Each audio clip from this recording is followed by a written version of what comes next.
Señor y Dios, muchas gracias te damos en esta mañana porque nos has traído con bien aquí a tu casa. Gracias, Señor, porque has sido muy bueno con nosotros, porque has sido misericordioso, bondadoso, amoroso. Gracias, Señor, te damos porque hoy nos permite, Señor, abrir tu palabra, estudiarla, leerla, y tenemos esa libertad. Muchas gracias.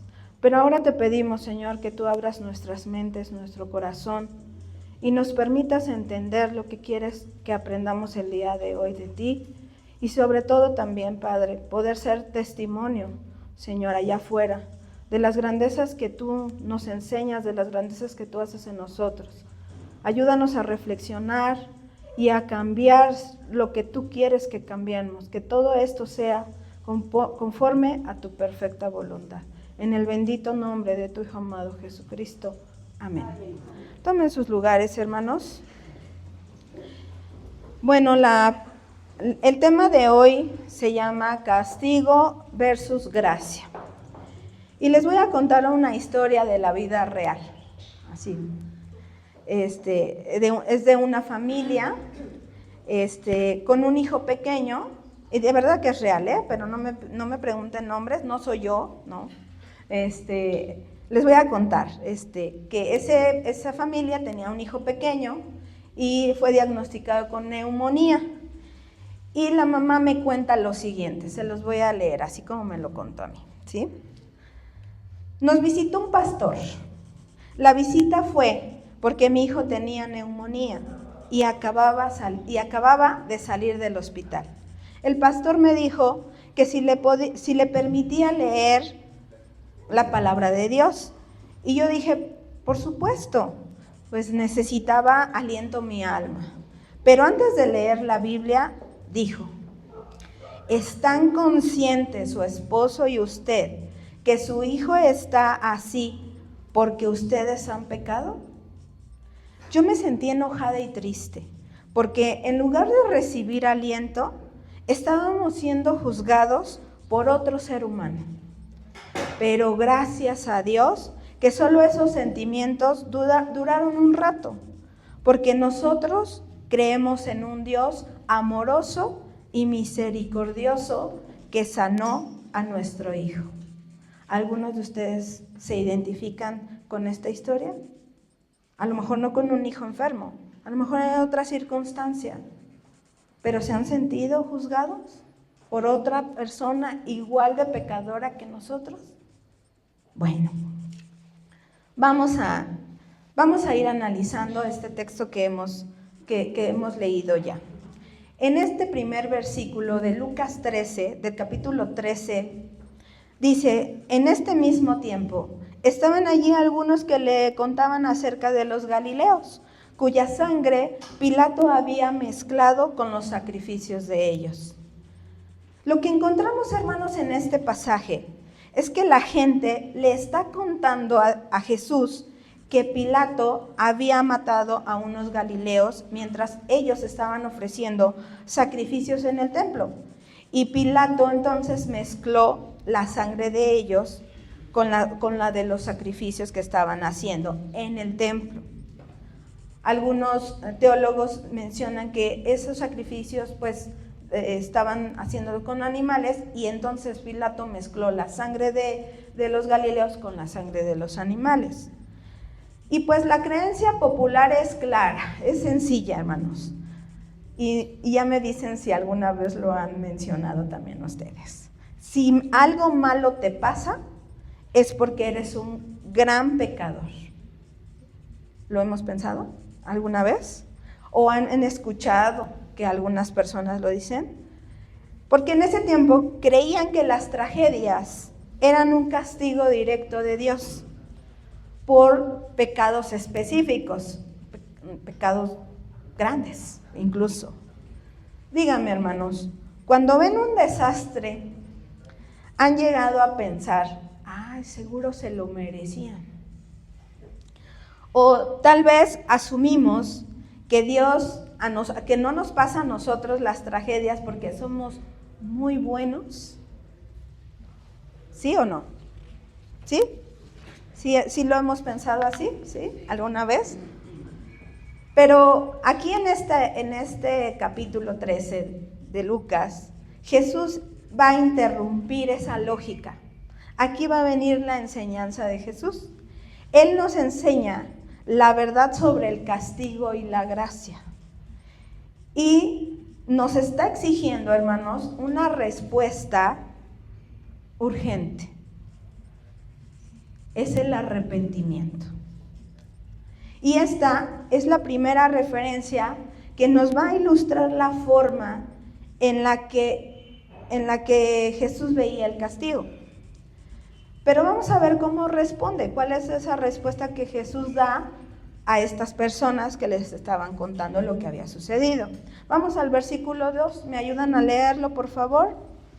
Dice, respondiendo Jesús les dijo, ¿pensáis que estos galileos, porque padecieron tales cosas, eran más pecadores que todos los galileos?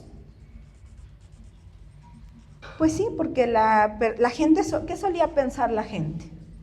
Y como les decía hace un momento, hay personas que todavía lo hacen, que si algo malo te pasa, como una enfermedad grave o incluso una muerte repentina, es porque has pecado. O quizás también pues por los pecados que cometían tus padres. Incluso los discípulos de Jesús pues pensaban así. Por ejemplo, vamos a Juan 9, del versículo 1 al 3, cuando Jesús sana a un ciego de nacimiento. ¿Se acuerdan de esa historia? Vamos a leerla.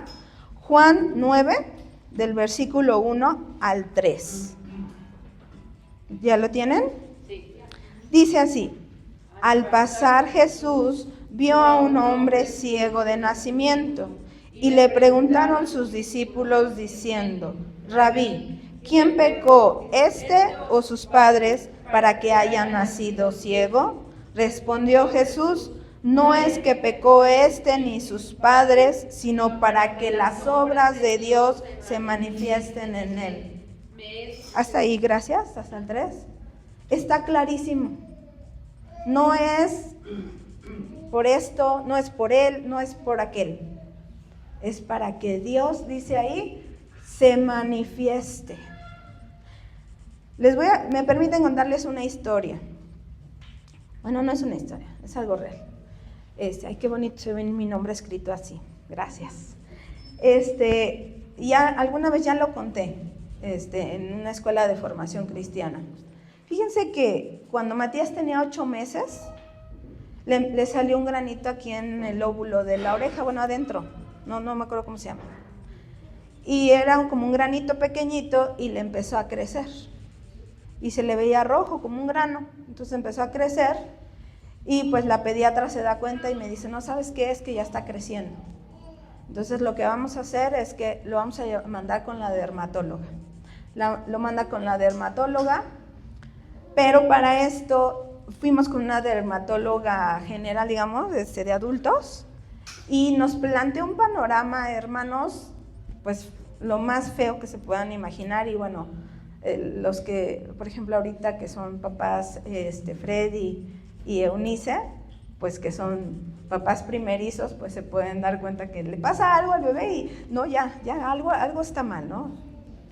Y entonces la dermatóloga de adultos, el panorama que nos planteó fue que le iba a crecer tanto que le iba a perder la audición Matías, y que iba a deformarse su rostro y que lo iban a tener que intervenir, y pues todo un panorama muy, muy drástico, ¿no? Que teníamos que ir hasta Tlalpan, formarnos desde las 5 de la mañana y que a ver si le daban fecha para la cirugía, bueno, un panorama así feo. En ese instante nada más mi esposo y yo nos volteábamos a ver así de, no puede ser, no puede ser. Entonces ya llegamos a casa todos así de, ¿cómo es posible? Hay 8 meses. Y entonces yo me acuerdo, hermanos, que me quedé dormida. Bueno, estaba yo tratando de quedarme dormida, pues por la preocupación no conciliaba de todo el sueño, hasta que lo que yo recuerdo, hermanos, es que tal vez estaba yo soñando, no sé cómo explicárselos, pero en ese momento, yo me acuerdo que me puse a orar y que yo le decía a Dios, dime qué hago, dime qué tengo que hacer, no entiendo por qué está pasando esto. Y entonces y en ese momento fue así de, ¡pum!, encontré una respuesta. Y la respuesta que yo encontré, hermanos, es que ve y da testimonio. Esa es la respuesta que yo encontré. O sea, yo no encontré esa respuesta de, no te preocupes, no le va a pasar nada a tu hijo. No, yo ve y da testimonio. Y entonces se facilitó todo se facilitó. Fuimos con una dermatóloga pediátrica, pediatra, y la pediatra me dice, no, tú tranquila, mira, nada más hay que darle esta pastillita así diluida en agüita y se le va a ir disminuyendo. Y vas a ver que cuando sea grande, ni se le va a notar. Así fue. Pero fue respuesta de Dios y pues yo entiendo que era eso, lo que Dios quería era eso, que para que Dios se manifestara, ahí está, ¿sí? Entonces, y les voy a ser honesta, sí hubo personas que nos decían que que Él estaba así por un pecado que habíamos cometido Gabriel y yo. Entonces, y en estos tiempos pues se sigue creyendo esto. Y ya estamos viendo ahorita que no, que es para que Dios se manifieste, para que Dios manifieste su misericordia, para que Dios manifieste su poder. Entonces, solo confiemos en que Dios va a actuar en ese problema, en esa necesidad, en esa enfermedad, en esa dificultad laboral. ¿De acuerdo? Vamos a continuar entonces. Les decía yo, esta forma de pensar sí nos ha llevado a conclusiones equivocadas. Primero, pues es una falsa seguridad, o sea, el hecho de que pensemos de esta manera sí nos lleva a una falsa seguridad. Entonces, ¿cuál es esa falsa seguridad que decimos? Si yo soy buena persona y no peco, no me va a pasar nada malo. O la otra conclusión equivocada a la que podemos llegar es una culpa injustificada. Por ejemplo, si me pasa algo malo y no recuerdo haber hecho nada malo, entonces debe ser un pecado oculto o un castigo por las faltas, por los pecados que cometieron mis padres. En ese tiempo, cuando ocurrían muertes trágicas, la gente asumía que las víctimas eran más pecadoras que los demás. Y les repito, a pesar de los miles de años que ya han pasado de la fe cristiana, pues muchas veces cuando nos enfrentamos a una desgracia, nuestra primera reacción puede ser que siga siendo, ¿qué hice yo para merecer esto? Vamos al versículo 13, por favor, ¿me ayudan? Lucas 13:3. Lucas 13:3 dice así: os digo, no.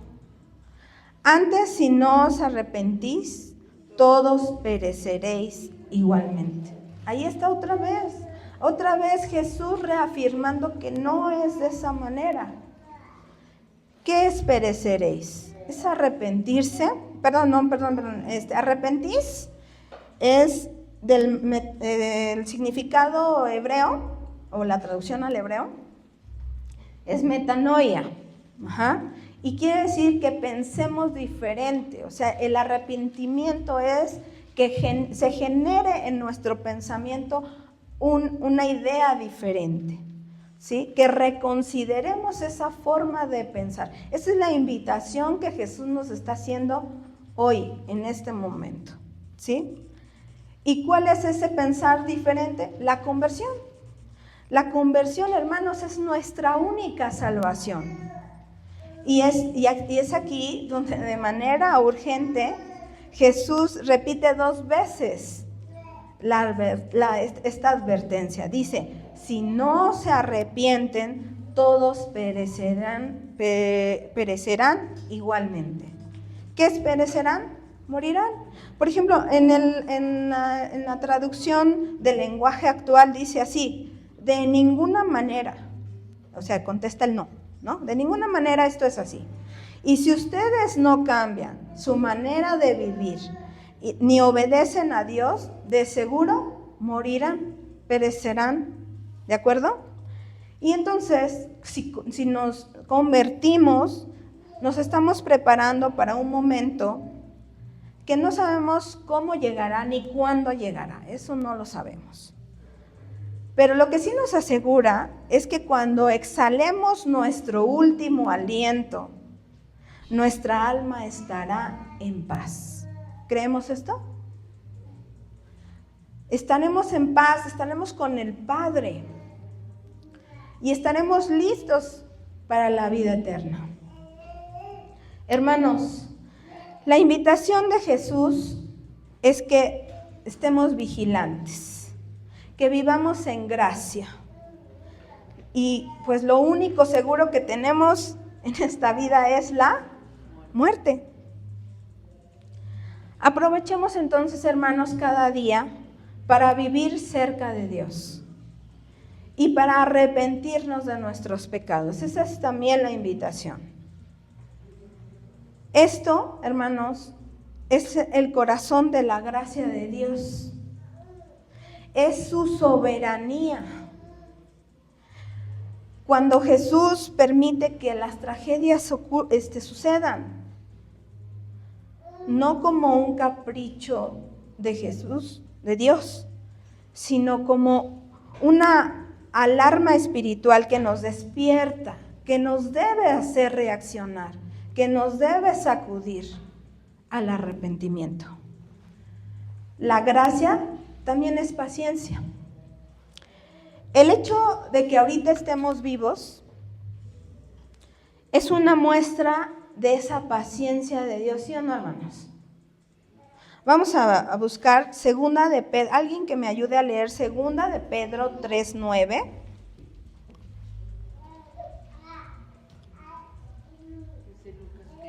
Segunda de Pedro 3:9.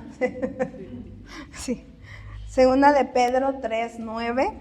El Señor no retarda su promesa, según algunos la tienen por tardanza, sino que es paciente para con nosotros, no queriendo que ninguno perezca, sino que todos procedan al arrepentimiento. Gracias. Entonces, Él nos está dando tiempo para arrepentirnos, para que cambiemos esa mente y esa dirección y volvernos a Dios. Hermanos, la gracia es suficiente. Jesús en la cruz, hermanos, ya recibió el castigo que merecemos. Alguien que me ayude a buscar Isaías 53:5, o ya no lo sabemos, ¿no? Mas Él, herido, fue por nuestras rebeliones, molido por nuestros pecados. ¿Qué más? Y por su gracia fuimos nosotros curados. Ahí está la respuesta. ¿Qué más respuesta queremos de nuestro Dios? Y la pregunta no es ¿quién pecó más?, sino ¿cómo responderé yo a esta gracia que Dios me da hoy? ¿Me quedo de brazos cruzados? ¿Sigo escuchando nada más, sentado? ¿O hago algo más? ¿Puedo hacer algo más? Vamos con el versículo número 4 de Lucas 13. Dice de la siguiente manera: o aquellos 18 sobre los cuales cayó la torre de Siloé y los mató, ¿pensáis que eran más culpables que todos los hombres que habitan en Jerusalén? Siloé, pues ese está en Jerusalén y está un estanque y junto al estanque está esa torre. ¿Se acuerdan de esa historia que se cayó la torre y murieron 18 personas? ¿Se acuerdan de eso? Gracias. Y fíjense, así como nota a pie de página, ahora que estaba leyendo para este tema, encontré un escrito que dice que hicieron reconstrucciones en Jerusalén y encontraron unas escaleras que conducían como a una pila, como a un estanque, pues al estanque, y justamente ahí comprobaron que sí existió el estanque de Siloé, y junto al estanque estaba esa torre. Fue derrumbada esa torre en esos tiempos y mató a 18 personas. Esta versión, aquí en la versión Reina Valera, la palabra culpables, la palabra original quiere decir literalmente deudores, o sea, culpables significa deudores. Siloé era una zona conocida a las afueras de Jerusalén, como les había dicho. Y la torre de Siloé es una de las torres de la primera muralla que había en esa ciudad, que pasaba sobre esa piscina de Siloé. Y acuérdense, ahí sucedieron muchos milagros. Les voy a dar un ejemplo. Me ayudan a buscar Juan 9, 7. Juan 9, del 7 al 11.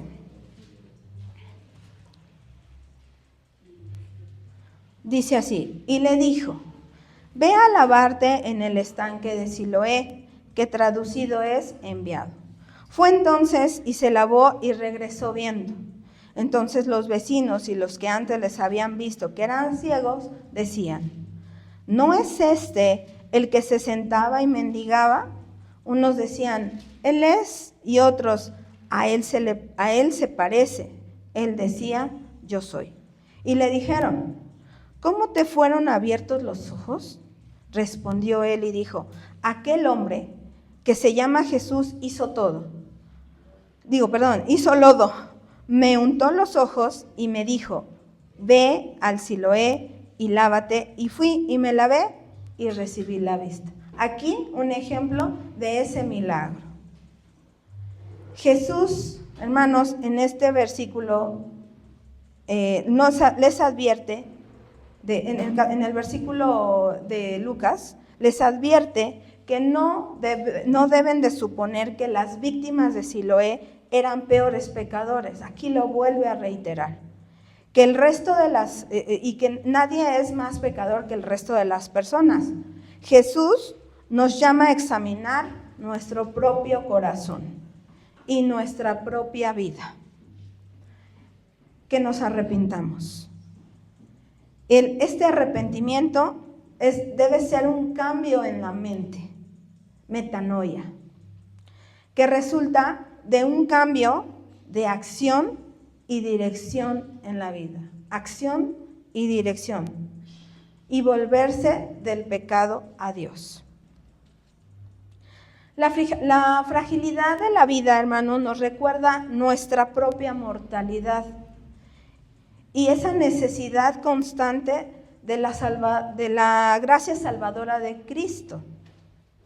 Entonces, no hay por qué juzgar a aquellos que sufren tragedias, sino vamos a usar estos eventos pues como un recordatorio de que seguimos caminando nosotros diariamente en arrepentimiento, en fe y preparándonos todos los días hasta que el Señor nos llame a su casa. ¿Me acompañan por favor a Lucas 13:5? Aquí volvemos a ver la respuesta de Jesús. Os digo, no. Antes, si no os arrepentís, todos pereceréis igualmente. Esto es una llamada imperativa, es decir, es una orden directa, es un mandato de Dios a la conversión, al arrepentimiento, a la metanoia. El único medio de escapar de una amenaza es mediante un verdadero cambio, un cambio genuino. Si no nos arrepentimos de nuestras perversidades, vamos a ser borrados de la tierra.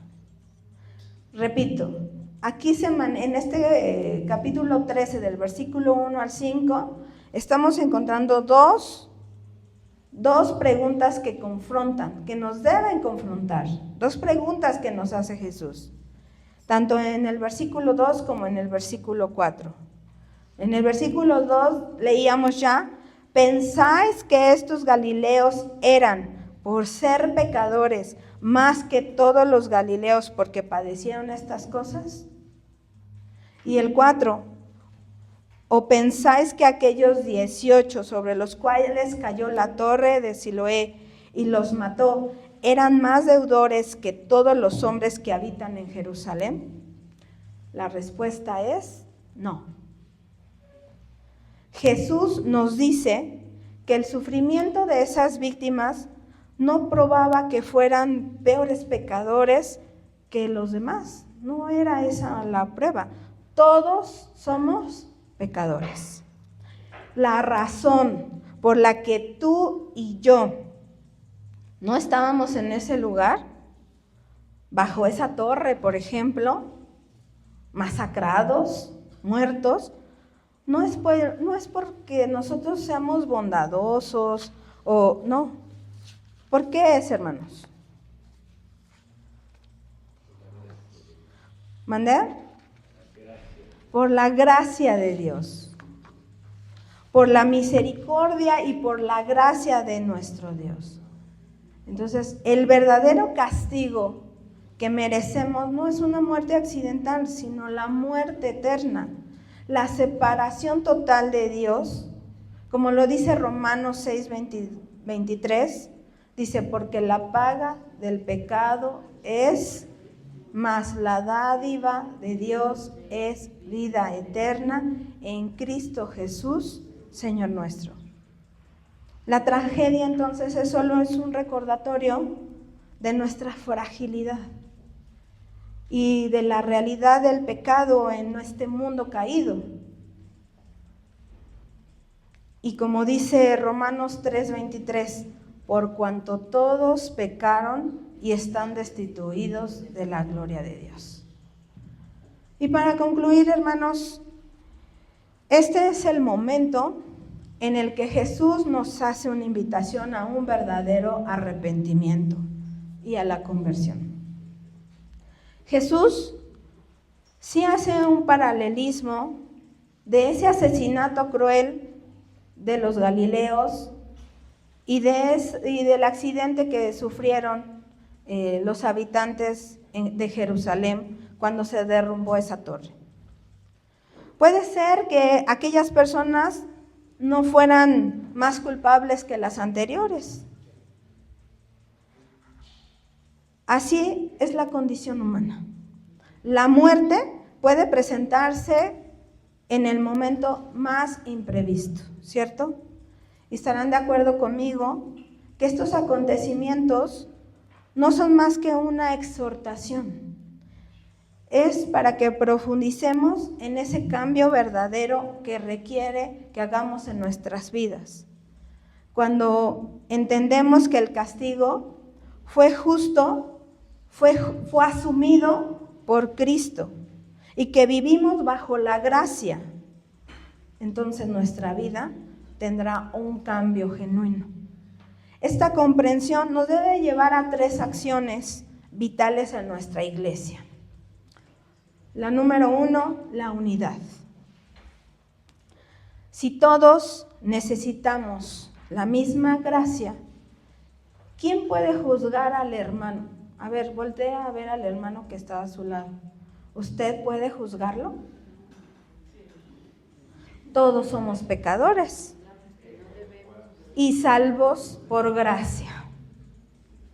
En Efesios 4:3 nos dice: solícitos en guardar la unidad del Espíritu en el vínculo de la paz. Entonces, de la manera en que Cristo nos perdonó, también perdona a tu hermano que está atrás de ti, delante de ti, a la derecha o a la izquierda, y fortalece la unidad en la iglesia. Número 2, el trabajo. La gracia nos llama a la acción. ¿Se acuerdan que les decía? Debemos de hacer esos cambios verdaderos, genuinos, etc. Entonces, dice Efesios 5:16, aprovechando bien el tiempo porque los días son malos.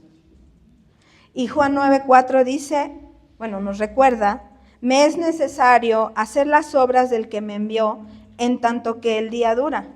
La noche viene cuando nadie puede trabajar. Debemos trabajar entonces, hermanos, con fervor en la obra del Señor, aprovechando cada oportunidad para servir. Y pues por eso estoy yo aquí hoy, porque me dijo el pastor, ¿ya te animas a predicar o no? Y le digo, pues es lo que estaba pensando, ¿no? Y le dije, pues sí. Y me dice, te toca el domingo. Y yo, ok, yo voy a trabajar para el Señor. Fidelidad, número 3, fidelidad. Honrar a Dios con nuestra vida en todo momento. Seamos fieles en la adoración, seamos fieles en la oración, en el servicio y en el testimonio. En 1 Corintios 4:2 establece, dice, ahora bien, se requiere de los administradores que cada uno sea hallado fiel. Entonces, seamos fieles, porque Cristo fue fiel por nosotros hasta la muerte. Hermanos, que nuestra iglesia sea conocida por su amor, por su trabajo, por su fidelidad, como respuesta gozosa a la asombrosa gracia de nuestro Señor Jesucristo. Que Dios les bendiga. Gracias.